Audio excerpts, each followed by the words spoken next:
Good morning. I can't believe I'm up. Savannah, what's good, brother? Yeah, everyone's doing a live chat. Yeah. No, I have today off. Trust me, I want to sleep in, but I was like, I should do this.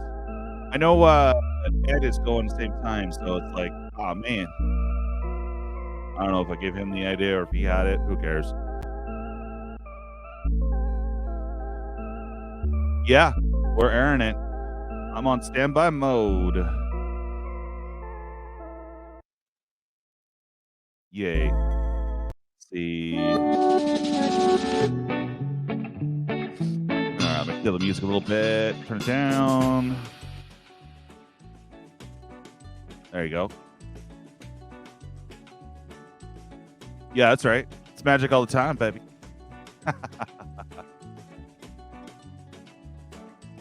Try to get myself decent for y'all. Yeah. Nah, you know it's going to be... they're going to hype some product. I think we're all wrong. I think they're doing this fireside chat to talk about Arena. Right? Oh, we're doing great things in Arena. Go get Arena. And everything. I don't know. It's all just going to be... words. Well, and they found M30 in warehouses. Were found. Oh, man. Dude. I woke up this morning. I think I got like 2 hours, and I woke up just like this.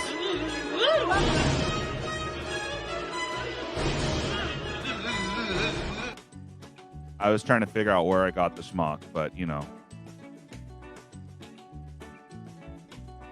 Blake and Cox will be live. Prostate milking each other. Milking, yeah. I hear you. All right, we're waiting for that to tick down. I'm gonna wake up. Jeez, I had a energy drink. Yeah, what? What?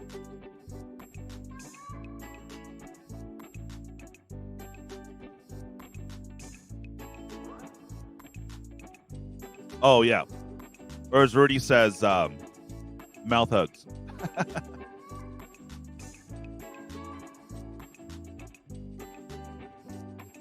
I heard a chicken too, dude. You're funny. Oh man. I saved a couple chickens. Here you go. And another one. Oh, here we go. All right, time to kill the music. 4 minutes in. Okay.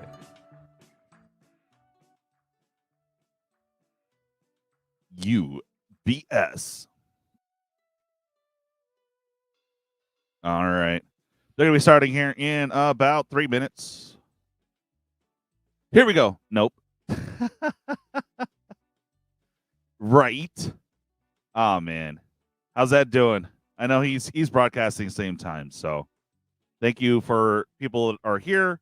It's cool. We support each other. All good. We're not in competition, but I wanted to get on this and get to the juicy details. Let us see what they're saying here. Okay, please send questions.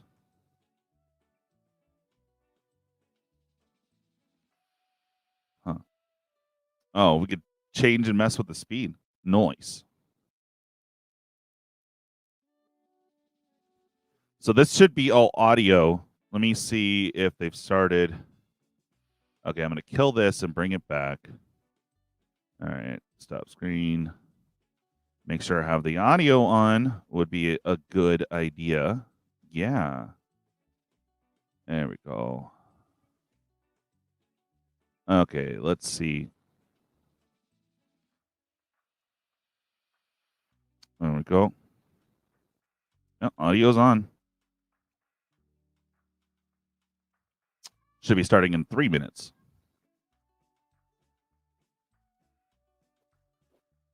Refresh. Okay. Well, hopefully they don't make me log back in. Let's see if that kills everything.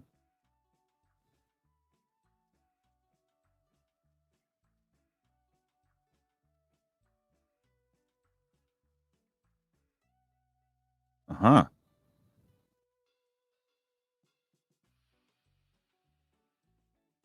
Okay. So it's going. It's just won't let me change the volume. Interesting. All right. We got 2 minutes. Yeah. Are you guys ready for some corporate speak and to be bored for 45 minutes? I'm excited. Yay. Yeah. Did you post a question on it? No. I was thinking about it though. What should we ask them? Because we gotta make it like as fluffy as possible. Because they'll just ignore it. Oh, dude, what you doing?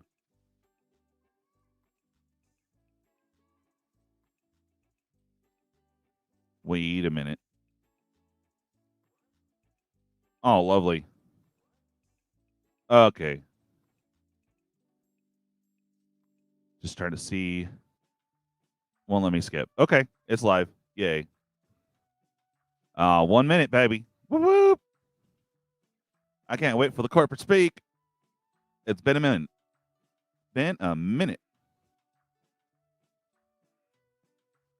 I'm just hoping they'll fire this soon. I want to get on breakfast or not. Maybe go to sleep. You're right. No, I did get some sleep. All right, here we go.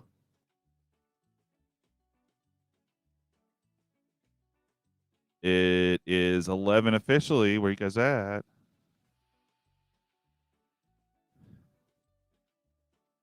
Yeah. Ask him. Okay. Ask him why they're trying to kill magic. Ask them if they could stop reprinting things into the dirt. Yeah. Nice. You're gonna get the good stuff. Yeah, I hope so, man. I'm trying to crack a purple drink before I get too business. E.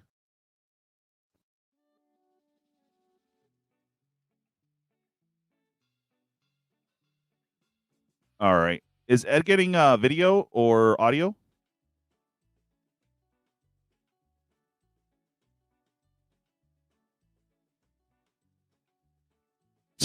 I know who you're talking about, Justin.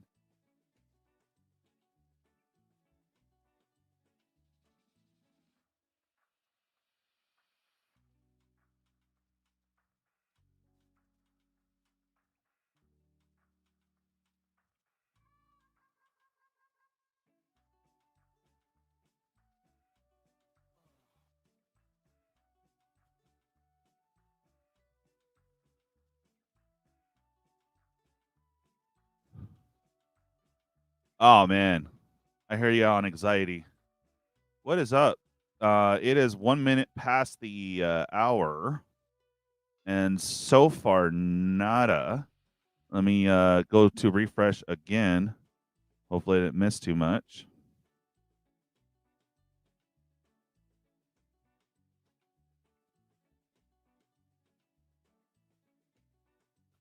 Okay, there's the play button.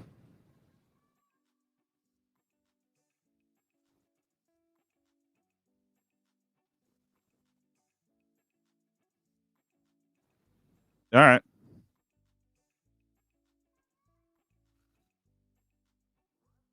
December 8th.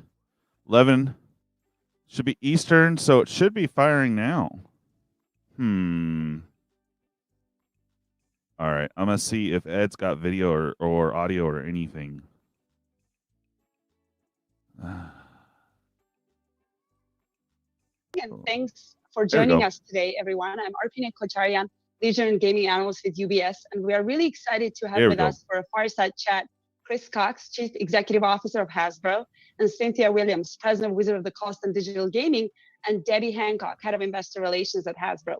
You guys getting audio? The focus of this call is going to be Hasbro's franchise brand, Magic the Gathering, and Hasbro's long-term strategy for its gaming business. Excuse me. But before I go any further, as an investment analyst, I'm required to provide certain disclosures relating to the nature of my own relationship and that of UBS with any company on which I express a view on this call today.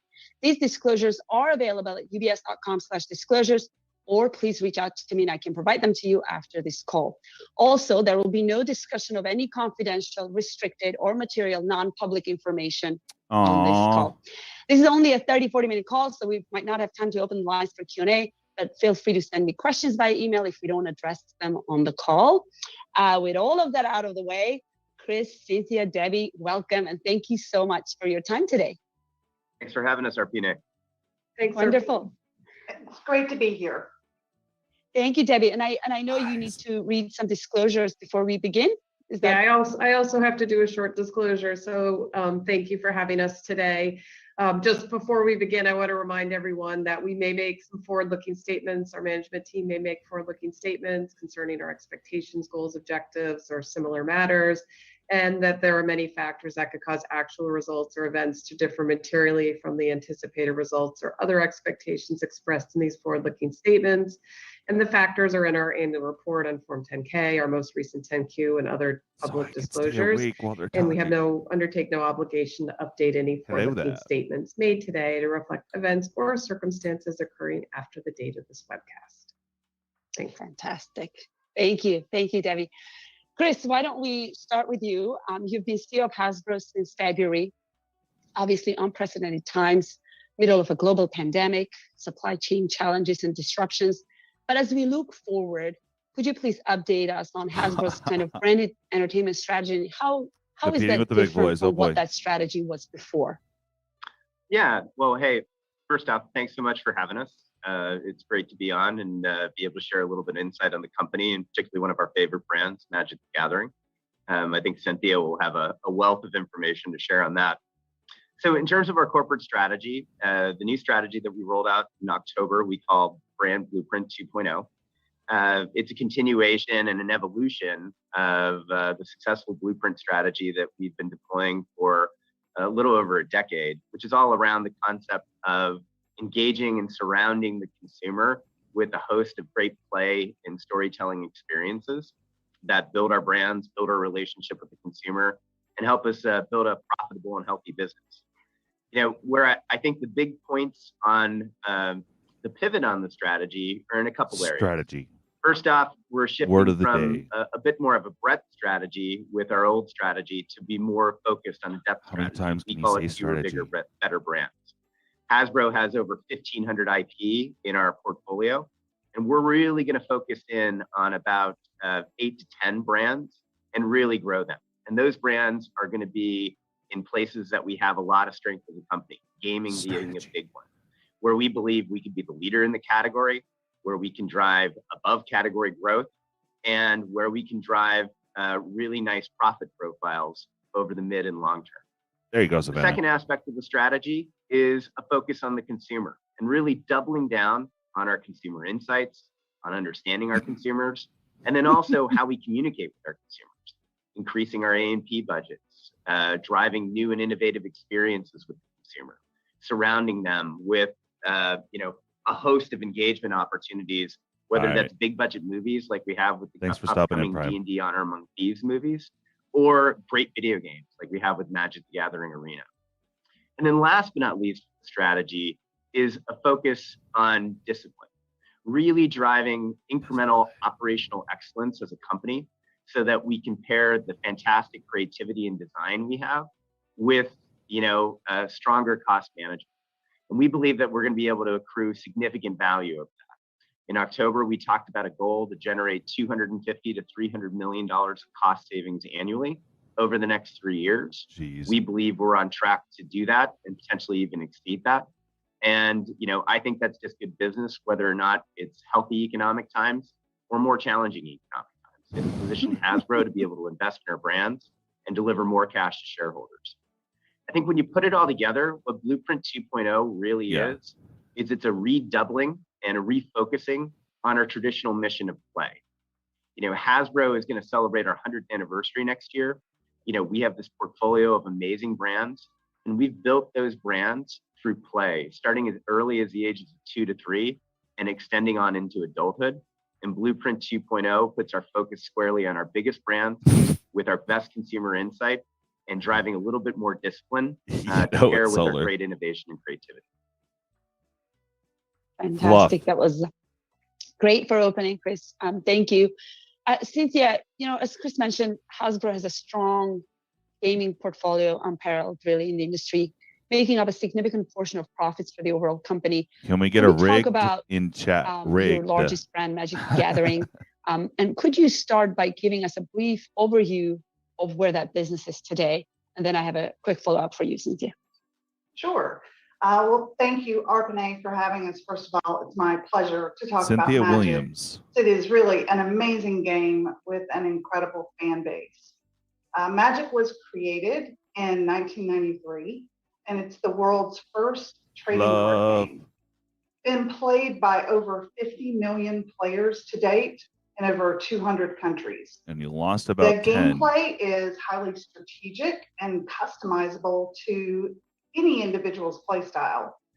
Players take turns doing battle against each other by casting Is there corporate spells, chill summoning tribal? creatures, That's the big question. and using artifacts that are depicted on individual cards that the player draws from their personalized deck. Magic also offers multiple formats of play, which determine the types of cards or the number of cards a player uses in their deck. Some of those formats are more competitive, and some are more casual, which offers a wide variety of endless gameplay options. We release new cards through expansion sets multiple times a year, and there's really nearly a limitless combination that players can use to suit their different play styles, and that all leads to a very high level of customization by the player. That's fantastic. Cynthia, when we think about Hasbro, we frequently think about kids, but Magic is not typically played by kids. What can you tell us and people on the call about the Magic player today and how that has been evolving? Sure. We know a lot about our players. Multiple times a year, we survey tens of thousands of Magic fans on a variety of topics related to the game. The Magic active tabletop player on average is 30 years old. Players range from about 13 years old to over 45. I think it's important to know that I'm still young enough to play. Of our players have less than 3 years of experience with the game, and another third has been playing for more than 10 years. And so you end up with this wide range of engagement. We also look at how and why they play. We've seen growth in casual players who we estimate represent about 80% of the player base, with the competitive player representing the remaining. And this single insight has really led to a major rethinking of our offering and how to serve our growing and more diverse player base. Players and fans participate across multiple segments, and they overlap. For example, in the casual segment, the format that's most popular and played by more than 70% of our players is a social format called Commander. It's played by 4 players at a time, and it has a really unique and cooperative rule set. And we do specific product releases to maximize this fan engagement. Over half of our players identify as social players, meaning that they enjoy the game for the social experience. Yep. And about 50% are collectors of some kind, whether it be buying cards for a themed Commander deck, strictly for aesthetic purposes, or as an outlet for self-expression through their gameplay. And finally, I'd say we have over 10 million registered digital players with Magic Arena. And in the past few years, our fastest growing category of Magic players are the hybrid players, meaning they play on both digital and tabletop. Hybrids. And this group tends to have the highest satisfaction rates with the game and the highest level of spending. In fact, they spend 40% more than the average revenue of Magic players across all expressions. That was just great. I don't think I've ever heard this much of good color on kind of the player profile. So this was super helpful. Thank you. Yeah. My next question is for both Kris and you, Cynthia. Kris, you were leading Wizards until earlier this year. Could you talk to us about how you do that business? And then Cynthia, one of the key questions I get on Magic is that after an incredible run of 4 or 5 years of above average growth and arena rollout, that business is much bigger today. So if you were to recap what's next for Magic and how you grow that business going forward, because every gaming company on investors' minds saw uptick during COVID and now seeing the reversal of that. Why could MTG be different, and how you intend to grow that business going forward? Sure. So I'll start off. So Magic has been super helpful. I would argue one of the biggest success stories in the games category over the last probably decade. I was fortunate enough to start in the business in 2016 after the business had grown, I think, for 7 straight years. We had started to see a little bit of a plateauing in that growth in 2014 and 2015. And so we started to really understand, okay, why was that? Fluff. And in 2016, when Magic, was probably around $350-ish million, maybe $400 million at that time, we really had a monolithic view of the player. We thought there was one player, it was the competitive player. And we knew that there were other player segments that existed, like casual players and collectors. But we honestly were a little afraid that if we built products that deviated at all from our traditional approach of appealing to the competitive player, that we would hurt the business. And what we found was actually the opposite. If we were able to segment our player profile in just really simple ways, so call it the competitive player, the social player, and the collector, and build products that were bespoke to each of them, we could make each of those segments happier. We could engage them more. Engage us, more bro. of their time and more of their share of wallet, and grow the business as a whole. And as a result, over that intervening 6.5 year period, we've probably either tripled or come close to tripled the overall Magic business. And we've been able to do it across a wide set of products, a wide set of segments that have made the business healthier than ever. And we've been able to do it in a fairly balanced way, where we've been able to balance new player growth with lapsed player reacquisition, because there's probably close to 60 million people in the world who have ever played Magic. So actually people coming back to Magic is just as important to us as new players who've never played it before. As well as driving a little bit of revenue growth per user through that segmentation approach, which has been good for us, and it's been good for our channel partners, whether that's hobby stores, mass stores, or e-commerce partners like Amazon. All right, let's get a Fluff in chat. Everyone, Fluff. Cynthia, I'll turn the second part of the question maybe over to you. Yeah, I'd love to talk a little bit about our plans to continue to grow Magic, especially in 2023. Oh, here we go. More plans. Let's go. And I will say we do have some good tailwinds that are aiding us. Primarily that we are seeing this bold return to in-person play. Magic really thrives on that face-to-face interaction that wasn't able to happen during the pandemic. Our in-store play participation numbers are trending up, and they're already back to about 75% of where they were pre-pandemic. We recently organized the largest ever in-person event in Magic's history.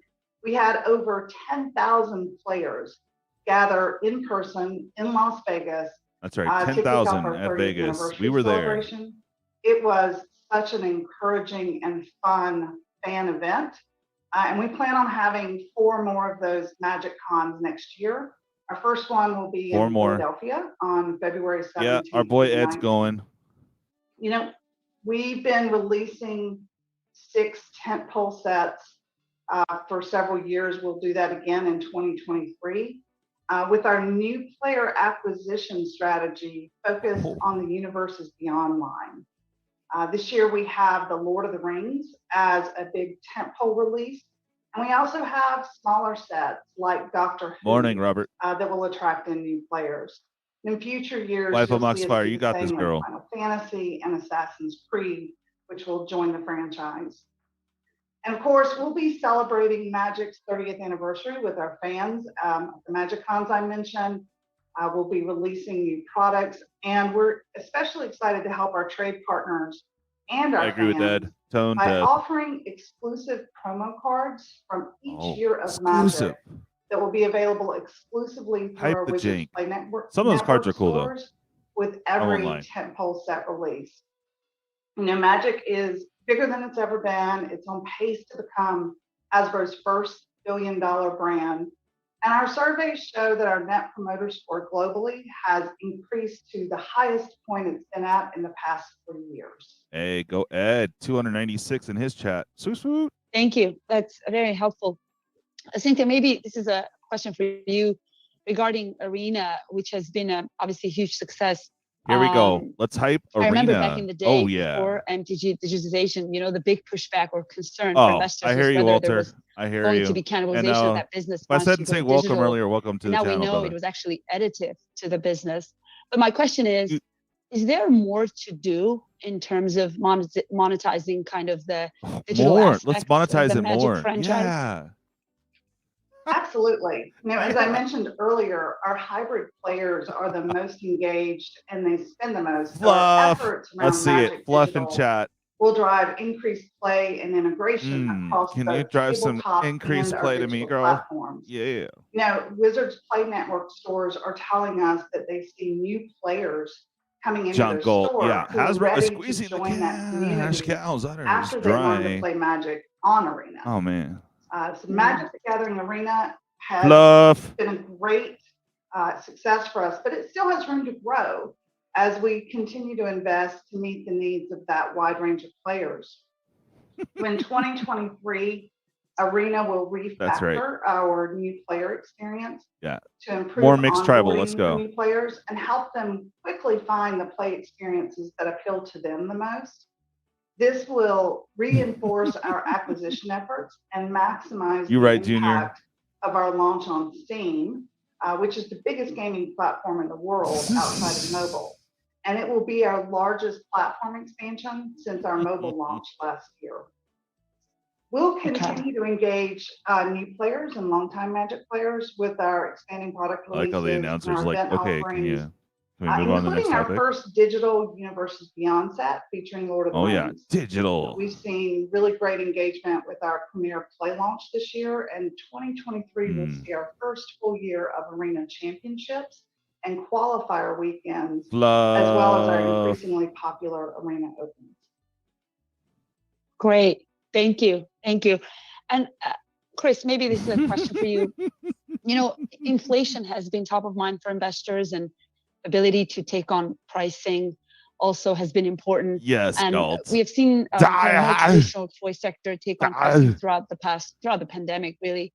But as I think about kind of price elasticity of demand for Magic, in my mind at least, that is an overall less price elastic customer versus a kind of more traditional toy consumer. First, do you think my assumption is correct? Second, do you believe pricing along with unit growth could drive Magic over the next couple of years? Thank you, Savannah. Yeah, you know, I think just the straight answer to your question is yes, it tends to be a less price elastic as customer, to the straight challenge. You know, obviously there's logical limits to that. You know, we're very aware across our business of the pressures that the general consumer is under and the general discretionary sector is under vis-a-vis inflation. We have taken some pricing actions across our lineup at Hasbro. And, you know, this year we took a pricing action on about half of the Magic line. The first time we've done that in 10 years. And we're very reluctant to do that. You know, we've got a call later. I'm home. A great product. I have a show at 5. The challenge that we've had is there's just been a lot of cost buildup inside of the general paper market. Paper pulp is more expensive. Happy birthday, girl. Significantly more expensive than it's been over the last couple of years. And the general trading card market, whether it's kind of fantasy or gamified trading cards like Magic or more sports-oriented trading cards, are they acknowledging? So there's a fair amount of secondary market demand that drives up some cost pressures. Now, all that said, you know, when we look at how we think about growing Magic over time, you know, Cynthia would be the expert at this, but I don't think it's about raising prices on Magic cards or raising prices on Magic packs. at the end of the day, You it's just raised the about prices. What are you talking growing about? our player base, and it's about leaning into our segmentation strategy and adding products that our players want and have a lot of play value and collector's value. And I think Cynthia and the team have been doing a very adept job at that. You know, certainly we have some of the best experts in the company driving that for us. Great, and that's actually a good segue to my question for Cynthia, which is, you know, if it isn't priced, are you releasing then more product each year? Could you sort of go through pillars of growth for Magic, and if you can briefly address D&D, but then we'll get back to D&D in a bit. But if you could just sort of go through kind of those pillars of growth as you see for Magic. And I'm sorry, some of this could be a bit of a repeat of what you said earlier, Cynthia. Absolutely Dude, fine. This is a Our whole growth is segmentation coming strategy. from both our customer and product segmentation strategy, which is backed by a lot of the data and insights into Magic's different fan bases.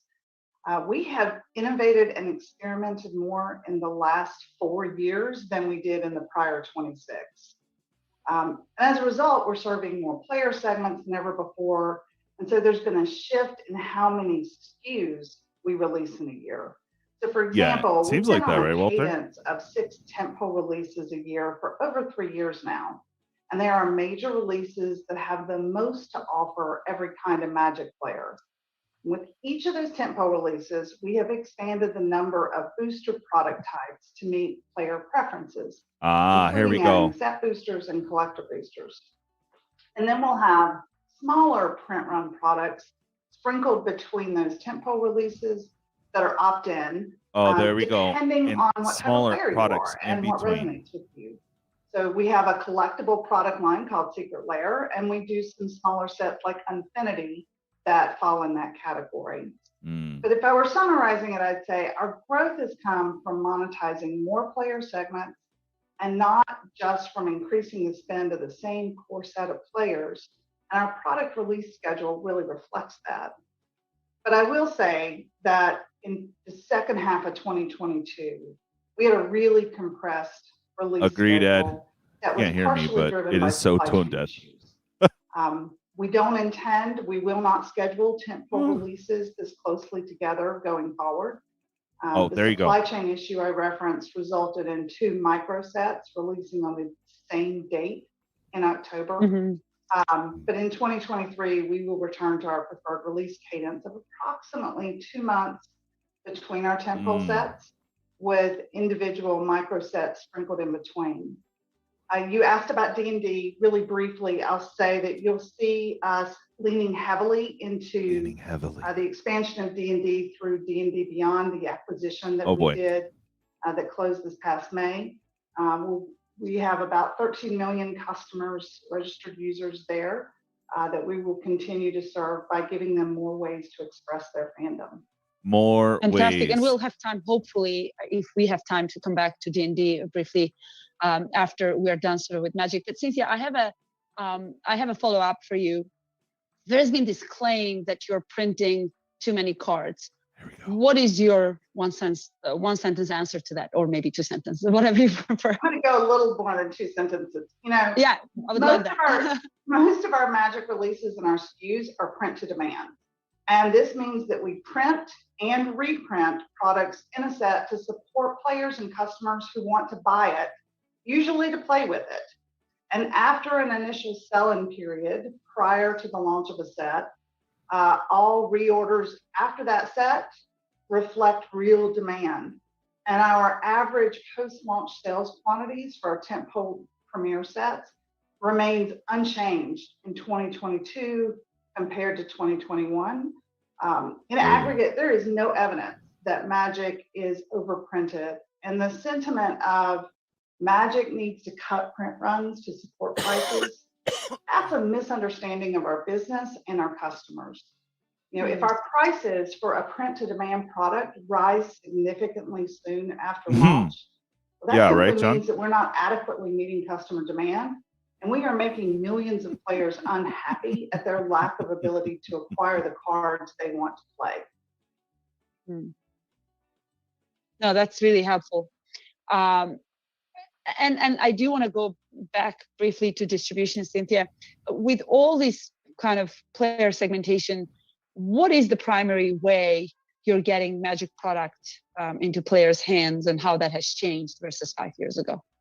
Sure. Our partnership with the more than 6,000 global Wizards Play Network hobby stores, that is the core sales channel for our business. It accounts for up to 70% of our sales in 22 year to date. And we are really delighted that we can support those passionate local small business owners to provide unique opportunities for our fans to engage in organized play and to build community at the local level. Hey, we're building community here. Make sure you like, comment, and subscribe. Strategy, and it has great benefits for both parties. As can we get to 69 likes? That'd be amazing. Every year we carry out a survey among the WPN hobby stores, and we collected feedback this year from more than 2,200 of them. It's a large representative sample, and it gives us a really good pulse on their health. And we're pleased to see that this channel continues to grow, has strong performance. More than 80% of our stores reported that they are growing or equal to last year, and over 60% report growth in their business. Really? Now, over the last 5 years, we've continued to evolve our omni-channel retail strategy. That involves continuing to expand our footprint at retail globally, e-commerce, as well as developing our direct-to-consumer collectible offering. Right. Fantastic. Cynthia, maybe this is still for you. There has been some chatter, kind of secondary market for these cards, and that values are coming down because you're printing too much. Is that something that you keep track of? Is that something that concerns you? You know, first and foremost, Magic is a deep and strategic game that is played in hobby stores, on kitchen tables, and online. So our goal is to continue to grow that player base. And as I said previously, we print and reprint products to meet demand from our players. You know, Magic will be our first billion-dollar brand this year. We're growing that brand ahead of the industry and pushing the boundaries of where we can take the product. More often than not, I can't spell, sorry. Like our Universes Beyond product, Warhammer 40K, which is already on its third reprint due to demand. Third sometimes reprint, we step back and we listen to customer feedback, like we did on our recent 30th anniversary edition, where we scaled back the expected supply to assure a great collector experience. Now, that decision might not have been great for us in the short term financially, but it was definitely the right call for the long-term health of the brand, and it's good for our fans. Now, we do understand that some players focus on the collectible trading aspects of our product, and we are always thrilled to see players enjoying and valuing our product for years after the initial release. We don't participate in secondary market activity for Magic products, nor do we derive any not revenue acknowledging the secondary market. I hadn't acknowledged earlier. We do hear from some of our WPN stores that trade and sell cards after initial sale is that, like any market or any other collectible product, some products and individual cards do become more collectible than others, and values can change over time due to a multitude of external factors, many entirely unrelated to the number of cards printed. Now, we have no indication that there has been any broad negative changes to interest in trading or post-purchase selling of Magic products. It could see that tone deaf for in the chat. Tone deaf in the chat. With our pre-release sales strategy to draw a negative conclusion about changes in resale values shortly after the release.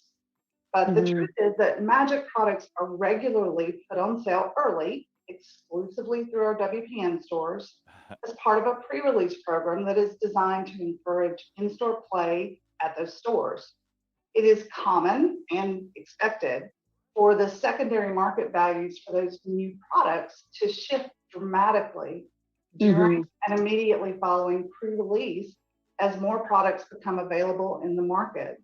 Those value shifts are simply supply catching up with demand. Yeah, I do think there's a fair amount of misunderstanding about all of this. So thank you for that. And I am scanning through some of the questions I've been getting, but let me just sort of address one that also has come up. You know, talent acquisition and retention, I know has been and the fact that Magic has to compete with the big tech is something that Hasbro has been pretty focused on as you build those teams. I'm wondering if that has eased a bit in terms of hiring and retention, given what's going on in the big tech world. Yeah, you know, we've hired over 350 people this year at Wizards of the Coast, and given the macroeconomic climate, we are also seeing some availability of amazing talent in the market. And our attrition is low compared with other gaming companies. You know, people want to work at Wizards for a number of reasons. Primarily, they're working on games they love.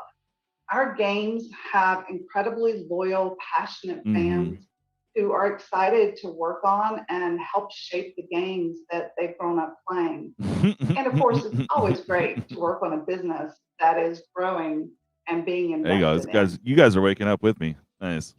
Great. And this question is perhaps both for Kris and you, Cynthia.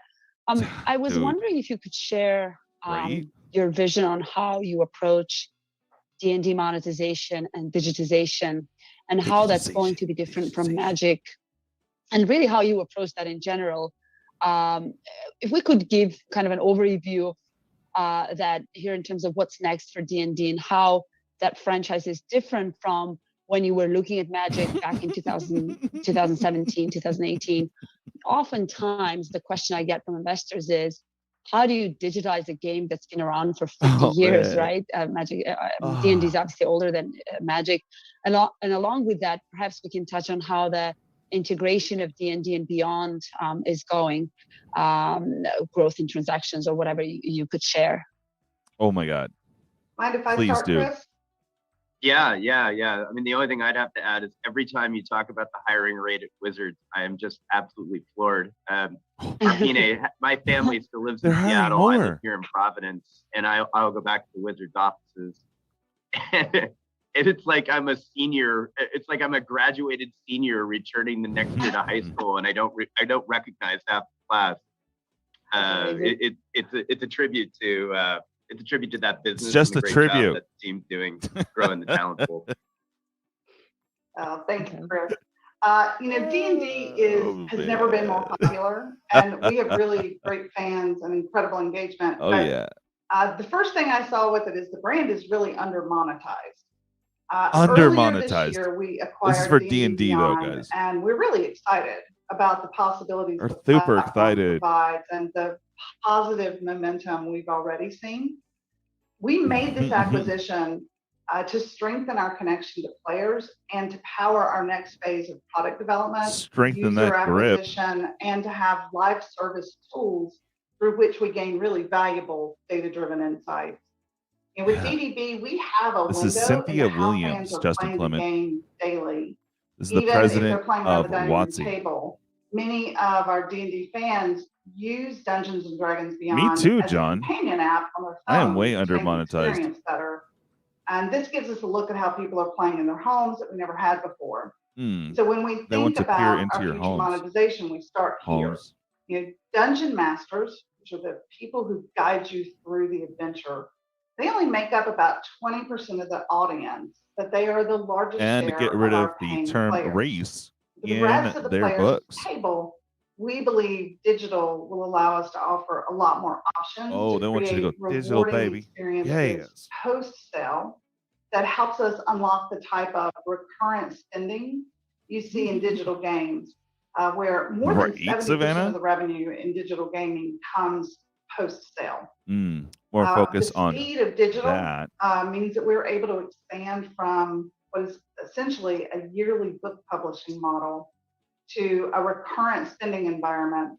And we're offering content that we know fans want. So we're super excited about the type of opportunities we have. Can we smash the like and stuff, guys? I want to get to like 69. That way, at least someone gets pleasure out of this conference. Yeah, and I think the only thing I'd add to that answer is, you know, if you look at like a super simplified view of the strategy at Wizards of the Coast. Ooh, say that 5 times fast. Magic is this super deep single quadrant brand. Right, Jason? Does a fantastic job engaging a very loyal and passionate audience. And I think our strategy at Wizards that Cynthia and the team are really leaning into is growing that engagement and growing that player base over the next several years, so that our new player growth and our reacquired player growth are really kind of carrying the growth of the brand. And you can see that in the initiatives that we're investing in, like expanding distribution of Arena. Steam is the biggest PC distribution platform in the world. That should be a nice kind of leg up for Arena. We also continue to look at other platforms like consoles as another opportunity for that. There we go. Get in consoles. And then I can't understate how important Universes Beyond is. Support it. And how much early success we've seen in crossovers like we did last year with D&D, which at the time was our best-selling summer set ever. Yeah, John. And then that's what we're here for, but they're not going to give it, bro. We know that. 40K, which, as Cynthia mentioned, is on its third demand-triggered reprint. Like, we can't keep up with the demand there. And that's just a great way to kind of engage that Warhammer fan base in a very similarly deep and lore-rich game, and get them activated with us. And we see a lot of upside to that, particularly with big mega brands like Lord of the Rings, that we think will be important. And trust me, we have a lot more plans for that, and some exciting news that I think we'll be able to share with our fans soon. So Magic's a deep single quadrant strategy. D&D, when I go to cocktail parties and I say, and people ask me, what do I do? What I used to say is, hey, I was president of Wizards of the Coast, and they'd say, what's that? And I'd say, well, we make Magic Gathering, and then we make Dungeons and Dragons. I'd have maybe a 3 in 10 hit rate on people understanding what Magic was, but if I did, I would have an incredibly deep conversation, and the cocktail party would effectively be over for all other participants. Or like for D&D though, it was 10 out of 10. Everyone knows D&D. Everyone grew up with it in the 70s and 80s, played the video games in the 90s and early aughts, and knows it's a cultural phenomena right now. And so, like, the D&D strategy, if the Magic strategy is a deep single quadrant strategy, the D&D strategy is a broad 4-quadrant strategy, where we have this powerful brand that has similar awareness to, like, Lord of the Rings or Harry Potter. And we're going to imbue it with blockbuster entertainment, like we have with the movie coming up, true AAA high-end gaming, like we're going to have with Baldur's Gate 3 next year. Baldur's Gate 3, let's go. Set of products that we will activate as Hasbro across our blueprint, whether that's what we're doing at D&D Beyond, what we're doing at hobby stores with new books and accessories, or what our consumer products team and licensing team are doing to build out a host of new collectibles and toys and games for a more casual fan. So as excited as I think Cynthia and I are for Magic's growth potential over the coming mid and long term, I think D&D could be a real new leg in the stool for our gaming portfolio as a whole, and for Wizards specifically. What is a leg and stool? That was great. Thank you. And I promised 30 to 40 minutes. Let's see some leg and stool. Let's take one more question, and that's it. I'm trying to actually scan some questions to make sure I'm incorporating what I'm getting by email as well. And you already addressed that in some ways, right? Next year, Hasbro has a much better film slate, including the scheduled release of Dungeons and Dragons Honor Among Thieves on March 31st, I think, 2023. How do you define success with that film outside of the obvious kind of movie proceeds and upsides to that economics? What would it mean for the D&D franchise? How do you define that success? To me, the D&D film is the first big light up opportunity for that powerful 4-quadrant brand. Can it be worse than the last film, movie? Should, by all accounts, we feel like it's going to have a healthy box office. It's going to have significant marketing. Paramount. Will it be prior made to modern the times? latest Transformers, Rise of the Beast trailers that just released last week? D&D was on track to be one of the top viewed trailers ever by Paramount. Ever. Transformers took that honor most recently, so we're still happy about that. But I think we're going to be able to light up D&D awareness. We're going to be able to activate that awareness with a host of products at retail, gaming, and online. And then we're going to follow it up.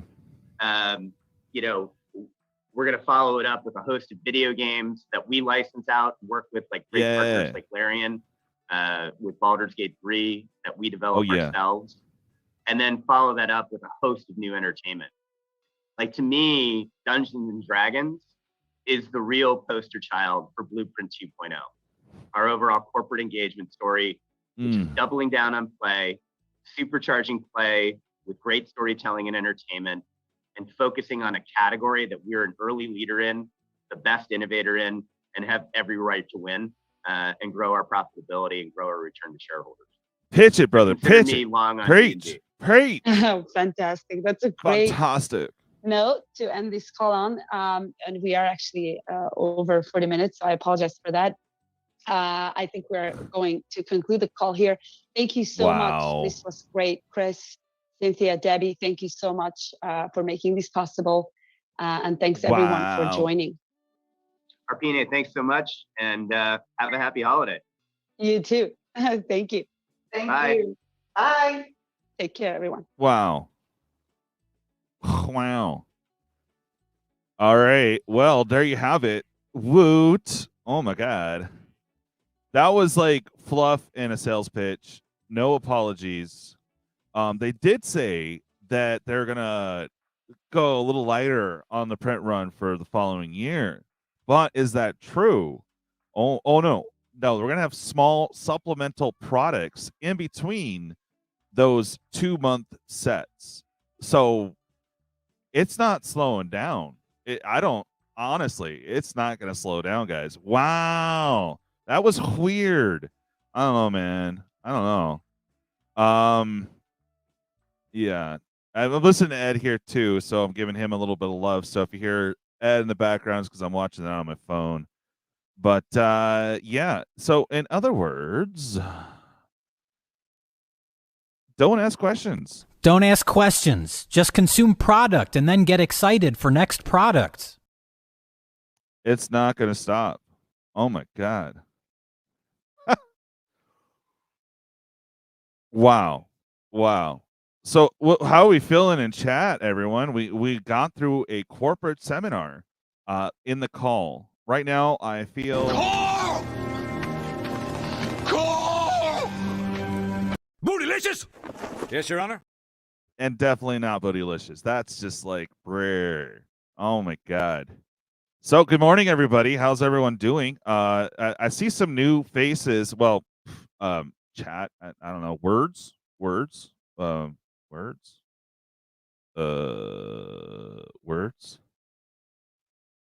Okay. Words. I'm a little slow on the take. It is morning. This is not my typical forte in the morning. But yeah. Why don't we go back to the man? He knows best. Trying hard to keep focused on this idea that this is a game first, and if you treat it as a collectible first, then you are not doing your game players any favors.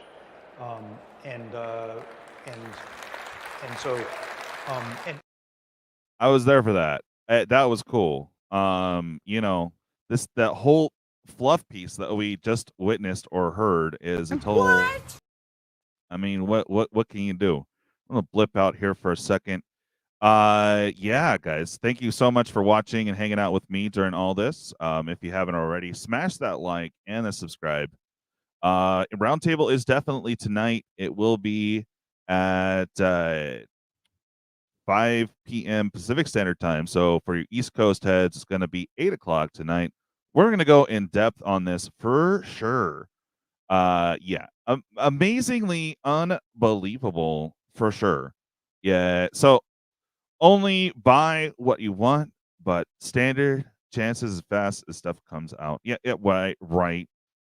Well, they said they're gonna spread that love out to 2 months instead of every freaking month. Oh man, you had fun? Yeah, I know. What wasn't it so much fun? Yay! Yeah, not only buy what you want, but standard. Yeah, no, I read that. Okay. Yeah. Jason, that's right, baby. I'm glad I put my makeup on, took a shower the whole 9 yards just to get more bummed out by corporate fluff. Yeah. All right. Yeah, marketing BS is insane for sure. And buy what you want, guys. That's basically what our man Blake said. And the whole thing. Yeah, it's cute. Isn't it though? I mean, I don't know. Exactly. Ooh, shaking the camera. But it certainly they didn't reach out and tickle this. Okay, so we touched on the Eldrazi packet. They didn't even do that for us, man. What the hell? All right. Well, I think we're going to wrap up. We will definitely be hanging out tonight for East Coast Heads again, 8 p.m.